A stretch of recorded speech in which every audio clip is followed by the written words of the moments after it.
Hello friends, welcome to defence matrix. तो जैसा कि हम जानते हैं, तेजस मार्क 1A की जो डिलीवरी है ये 15 अगस्त से चालू होनी है, जो कि पहले ही एक डिलेड टाइमलाइन है। ये एयरक्राफ्ट शुरुआत में फरवरी के एंड तक, फिर मार्च के एंड तक डिलीवर होना था। तो ये पहला एयरक्राफ्ट होगा जो कि फ्लाई कर रहा है, और जो जनरल इलेक्ट्रिक का इंजन डिलीवरी में इशू है वो इस एयरक्राफ्ट पर लागू नहीं होता है, यानी कि ये एयरक्राफ्ट जनरल इलेक्ट्रिक की वजह से डिले नहीं हुआ है। डेफिनेटली जीई की वजह से जो पहले बैच के एयरक्राफ्ट्स हैं वहां डिलीवरी में डिले होगी, जो कि एंटिसिपेटेड है। लेकिन पहले एक दो एयरक्राफ्ट जो हैं ये समय पर डिलीवर होने चाहिए थे, पर यहाँ पर एचएएल द्वारा देरी करी गई है।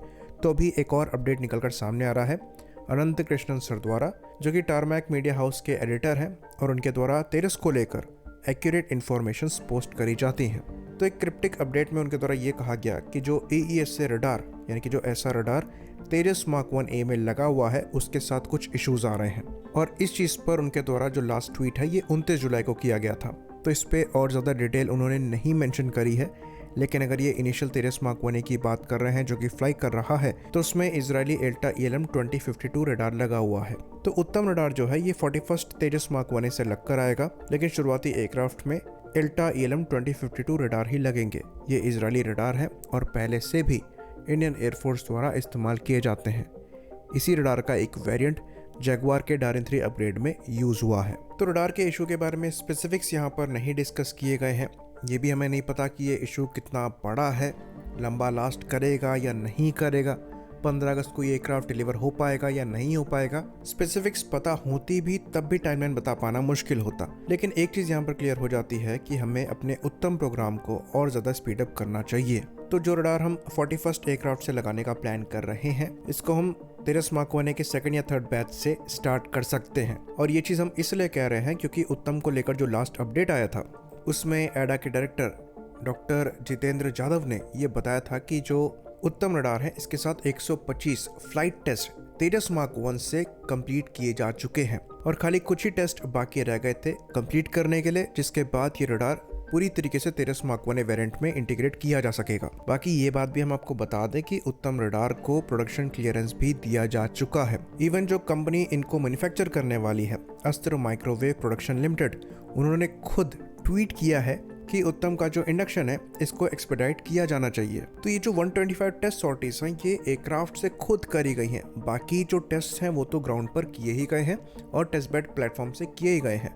इनके जो एयर टू एयर मोड्स हैं इनको लेकर पहले ही इस रडार को क्लियरेंस दी जा चुकी है। वहीं पर जो एयर टू ग्राउंड मोड्स हैं इसमें थोड़े टेस्ट बाकी हैं जिनको कंडक्ट किया जा रहा है। तो यहाँ पर क्लियरली रूम एग्जिस्ट करता है कि ये जो 41st एयरक्राफ्ट से इन प्लेटफॉर्म्स को इंटीग्रेट करने का टारगेट है उसको हम एक्सपेडाइट कर सकते हैं, और सेकंड या थर्ड बैच के तेजस मार्क 1A में इनको इंटीग्रेट किया जा सकता है। बात करें उत्तम रडार की, तो ये gallium arsenide based TR modules को यूज करते हैं, और यहाँ पर जो TR मॉड्यूल्स का नंबर है ये 780 के क्लोज है। तो ये काफी कैपेबल रडार है, करीबन एक बार में 50 टारगेट्स को ट्रैक कर सकता है। 4 एयरक्राफ्ट को एक बार में प्रायोरिटी ट्रैकिंग पर लाकर साइमल्टेनियसली इंगेज भी कर सकता है।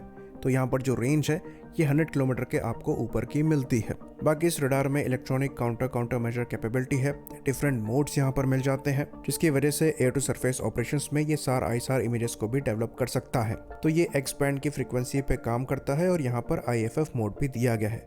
टोटल मोड्स की बात करें तो करीबन 18 मोड्स हैं, air to air, air to ground और एयर टू सी रोल्स के लिए। तो एयर टू एयर मोड में आपको ट्रैक वाइल स्कैन मोड मिल जाते हैं, जिसके अंतर्गत जो टारगेट ट्रैक हो रहा है उससे ये इन्फॉर्मेशन नहीं मिलती है कि वो ट्रैक हो रहा है। बाकी यहाँ पर मल्टी टारगेट ट्रैक और सिंगल टारगेट ट्रैक मोड भी दिए गए हैं। एयर टू ग्राउंड मोड्स की बात करें तो यहाँ पर जैसे कि हमने बताया high resolution synthetic aperture radar की इमेजेस बनाई जा सकती हैं, ISAR इमेजेस बनाई जा सकती हैं।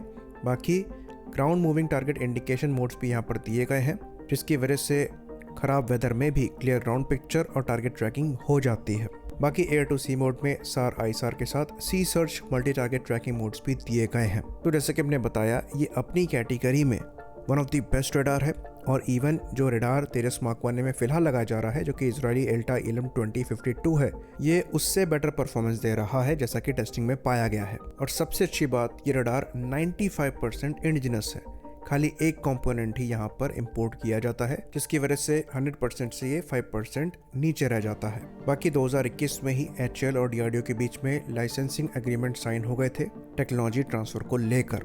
तो तो ये जो इशू करंट रडार के साथ रेज हुआ है, इसको दिमाग में रखते हुए डेफिनेटली हमें उत्तम का इंटीग्रेशन और तेज करना चाहिए।